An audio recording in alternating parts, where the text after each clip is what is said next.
जा तू रुक जा ये माई।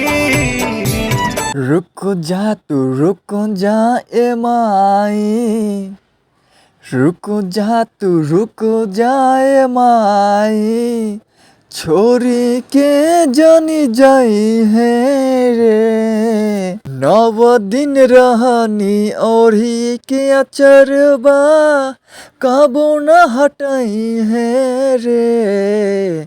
रुक जा तू रुक जा ए माई, हमरा त दिन हो रहिल नलीन हो, कैसे के जियबू अपना माई के बिन हो। घूमे फिर मुहबा हमके करनी रे खब, जानी छ नहीं है रे।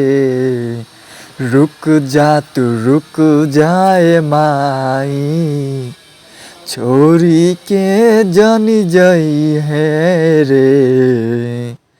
9 दिन रहनी ओढ़ी के अचरबा, कबो न हटाई है रे।